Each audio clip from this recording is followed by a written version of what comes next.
Witam from BA. This is a Rorschach Poland update from the 6th of November 2025. A quick summary of what's going down in Poland.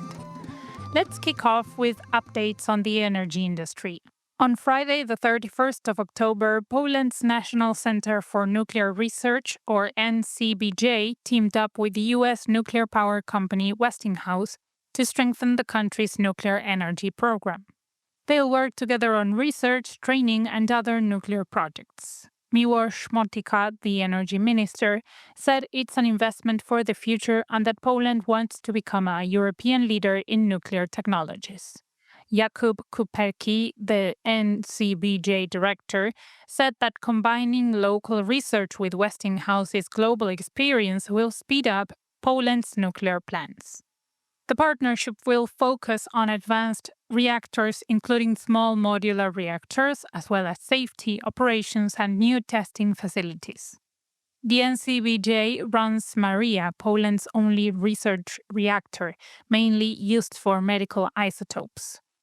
Speaking of cooperation, on Wednesday the 5th, President Karol Nawrocki went to Bratislava to meet Peter Pellegrini, Slovakia's president. They talked about politics, the economy, and big infrastructure projects. Pellegrini said that Slovakia will finish its part of the Via Carpathia route, a north-south highway that will connect Central and Eastern Europe in the next few years. Nawrocki mentioned that U.S. gas could soon come to Poland first, and then Poland would send it on to Slovakia. Both presidents said they are against the EU's migrant plan to move 30,000 asylum seekers around Europe each year and want Hungary and the Czech Republic to join them in opposing it at the next Visegrad Group meeting. Nawrocki said he wants the Visegrad Group, which drifted apart after Russia's full-scale invasion of Ukraine, to work closely together again. Switching gears to new laws. On Monday the 3rd, Karol Nawrocki signed the Dignified Pension Bill, which will raise the minimum pension from 1,900 zloty, about $470, to 2,030 zloty, around $500 next year. It's one of the key promises he made during his presidential campaign. Nawrocki signed the bill during a meeting with seniors in Sochaczew in central Poland, and now the proposal is heading to the Sejm, the lower house of parliament, for approval. He said he's confident the bill will pass and added that Poland deserves a minimum pension of at least 2,000 zloty in today's world. Nawrocki also said that the bill includes both percentages and fixed increases to make sure pensions grow along with prices and the real cost of living. He added that the government should be fair and support both businesses and diplomacy, and seniors and people with disabilities. In more law updates, on Thursday the 30th, Marta Czienkowska, the culture minister, introduced a new law to reform public media after years of political influence under the Law and Justice Party, the former ruling party. The goal is to make public media more independent, professional, and trustworthy. The law ends the TV and radio license fee that consumers had to pay, which funded public media.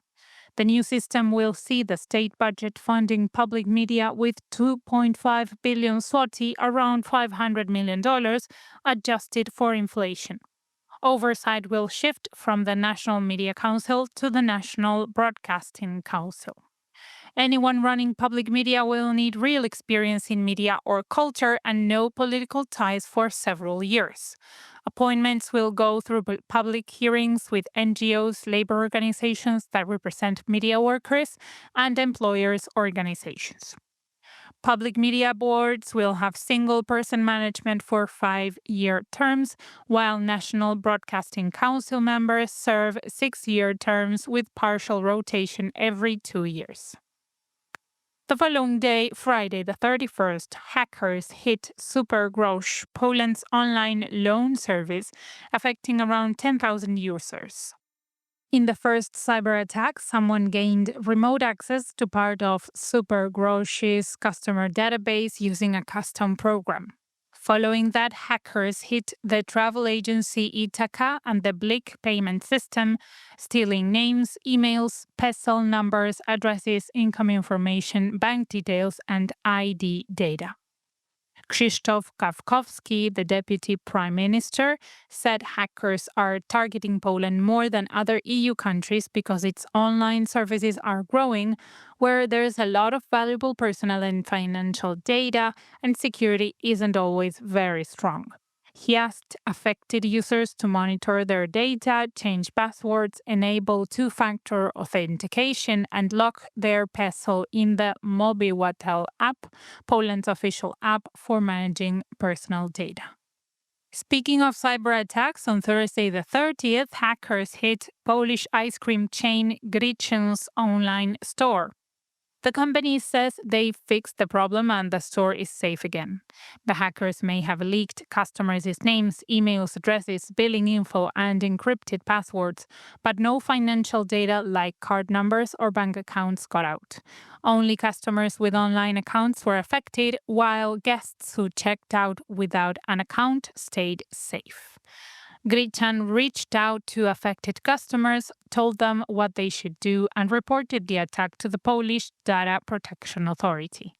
Meanwhile, on Tuesday the 4th, Władysław Kosiniak-Kamysz, Polish Deputy PM and Defense Minister, said it was a dangerous situation for Poland that Grzegorz Braun, an ultra-conservative member of the European Parliament, received a Belarusian Peace and Human Rights Award. The award comes from a propaganda group named after Emil Krzeszko, a Polish soldier who deserted the army and sought asylum in Belarus. Kosiniak-Kamysz said he worries that Belarus honored Braun and that Krzeszko betrayed Poland, and he urged officials to reject the award quickly, warning that ignoring it would clearly go against patriotism. He also added that giving an award to someone connected to a foreign regime that's against Poland goes against the country's values. Next up, on Monday the 3rd, a new campaign called Before You Take Off, Check Where You Can Fly a Drone kicked off in Warsaw to prevent illegal drone use. The month-long campaign reminds people that safe flying starts with knowing the rules. The Civil Aviation Authority, or ULC, launched the project to help more people understand where they can and can't fly their drones. The project includes posts, workshops, and short videos for both beginners and experienced flyers. The ULC hopes the campaign will cut down on violations and make Poland's skies safer. Let's get back to the energy sector for a second. On Tuesday the 4th, more than 10,000 people protested in Katowice, southern Poland, over possible job cuts in mining, steel, railway, and car factories. Union leaders who organized the protest said that Poland's shift toward green energy and new industries could wipe out thousands of jobs in Silesia, one of the country's main industrial regions in the south. Protesters from across the city gathered outside the regional government office, demanding stronger protection for workers. Remember last week we talked about All Saints' Day, which took place on Saturday the 1st? That weekend, people across Poland participated in fundraising events to help restore the country's oldest cemeteries. Thousands visited the graves of loved ones, while actors, musicians, and community leaders collected donations to repair monuments. At Warsaw's Powązki Cemetery, one of Poland's most famous burial sites, volunteers held the annual collection for the 51st time.